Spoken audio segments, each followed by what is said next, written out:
Okay, so you've probably seen Clair Obscur Expedition 33 everywhere lately. Released in April 2025, it sold 5 million copies by October, won 7 Golden Joystick Awards including Game of the Year, and now it's sitting on 12 nominations for the Game Awards. 12! The most any game has ever gotten. What? But here's the thing. This isn't some massive AAA blockbuster with 1,000 developers and a $200 million budget. This is a debut game from a studio of 30 people who decided to make the turn-based RPG they always dreamed of. Today, we're breaking down why this game could sweep the biggest night in gaming. We are Expedition 33. Alright, let's get into it.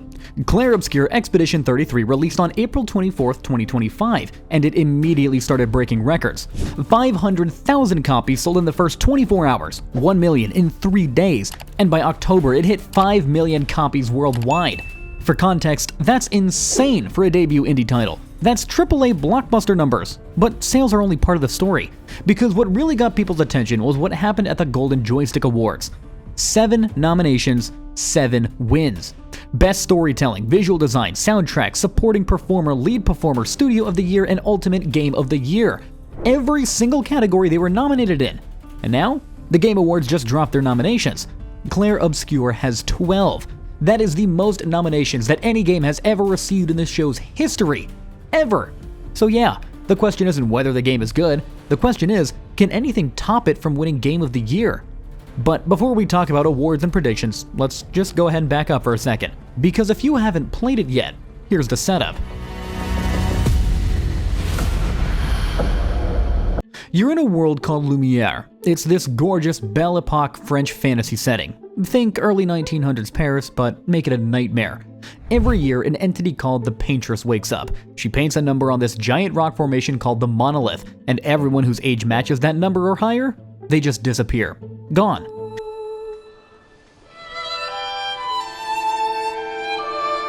This has been happening for 67 years, and the number continues to get lower. This year, it's 33. So, Lumiere does the only thing he can. They send an expedition to the mainland to try to kill the Paintress. None have succeeded. You're Expedition 33. Already, you can see why this premise slaps.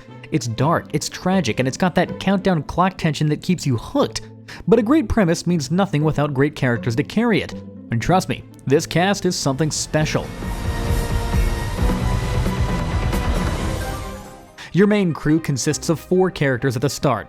Gustav, voiced by Charlie Cox. Yeah, Daredevil himself. He's a 32-year-old engineer with a mechanical arm. At the beginning of the game, his lover Sophie turns 33 and vanishes during the gommage. So, Gustav joins the expedition knowing he's only got 1 year left to live. Maëlle is Gustav's foster sister. She's the youngest member of the team. She's a fencer who switches between 3 different combat stances, and she can communicate with this mysterious entity called the Curator. She's also got some wild plot relevance that I won't spoil, but trust me, her story goes places. Who are you? Tell me your name. Lune is your party mage. Brilliant scholar, beautiful character design, and her elemental attacks are absolutely gorgeous to watch. She generates these things called stains with her skills, and you can spend them to enhance her abilities. Ciel is the calm, cheerful warrior. She wields a scythe and uses magical cards called Foretell. You stack these on enemies, then consume them for massive damage. Her gameplay loop is chef's kiss. Nice. Later, you'll meet Verso, voiced by Ben Starr. If you've played Final Fantasy XVI, you know his voice as Clive Rossfield. Verso is mysterious, immortal, and has the best character arc in the game.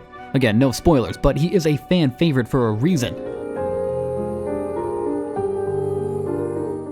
And then there's Monaco. He's a Gestrel, these little wooden construct creatures with paintbrush heads.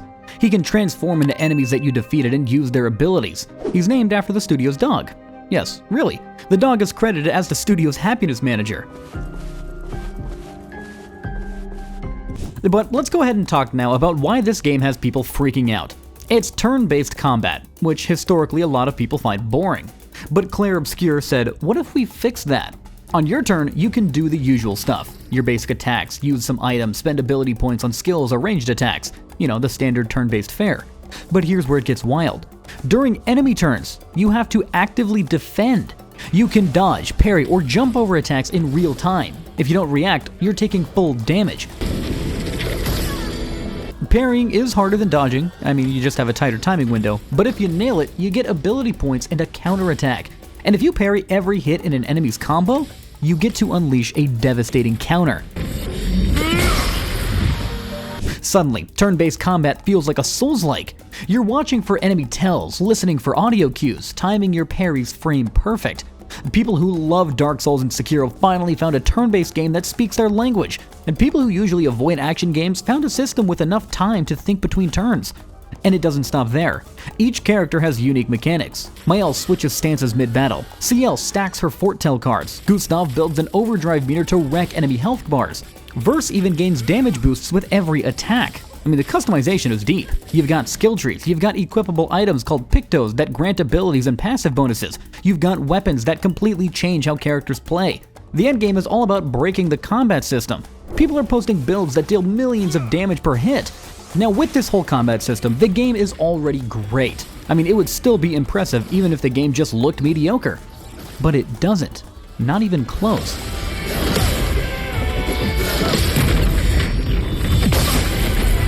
Every frame of this game looks like a true painting. The art direction is stunning, the lighting is masterful, the color palettes shift to match the emotional tone of each scene. This is all running on Unreal Engine 5. The team used Nanite for high-fidelity assets and Lumen for realistic lighting, and somehow a studio of 30 people created a game that looks better than most AAA titles with teams of 500. The character animations are gorgeous. I mean, even the menus just look incredible. People joke that the menus in this game go harder than the entire game itself. And it's not just pretty, it's meaningful.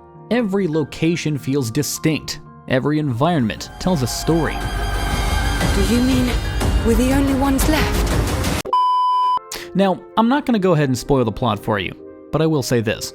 The story in Clair Obscur is brilliant. Every act ends with a twist that leaves you staring at the screen. The pacing is perfect, the dialogue is sharp and believable, the game explores themes of loss, grief, morality, and hope. It's mature without being edgy. It's emotional without being manipulative. IGN praised it for how it framed morality and the small moments of joy we find. Edge magazine called it a masterpiece. The voice acting, though, brings it all to life. Charlie Cox recorded his lines in about 8 hours, and people are still talking about his performance. And the ending? There are 2 different endings based on who you choose to play as in the final battle. Both are devastating, though, in completely different ways. People are writing essays about this story on Reddit. It's that good.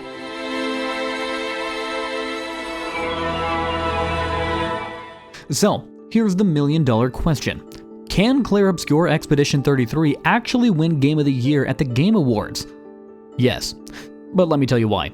First off, it already won Game of the Year at the Golden Joystick Awards. I mean, that's publicly voted. Over 21 million people voted, and the public just loves this game. Second, it's a critical darling. Multiple publications called it a masterpiece. The reviews, they aren't just good, they're glowing. And third is a feel-good story. A small studio with a big dream. No predatory monetization, no live service nonsense, just a complete, polished, single-player RPG. Fourth, it innovated in a genre people thought was dead. Turn-based combat with real-time parrying and dodging? That shouldn't work. But it does. And fifth, the competition isn't as overwhelming as you'd think. Sure, Hollow Knight Silksong is nominated, but it's competing in Best Indie Game as well, and Clair Obscur is also in that category. Hades 2 is strong, but it's early access, which might hurt it. Death Stranding had a divisive reception. Clair Obscur, though, is a complete package. Gorgeous visuals, incredible music, brilliant story, innovative gameplay, and a Cinderella story behind it. If Baldur's Gate 3 could sweep in 2023, Clair Obscur can absolutely do it in 2025.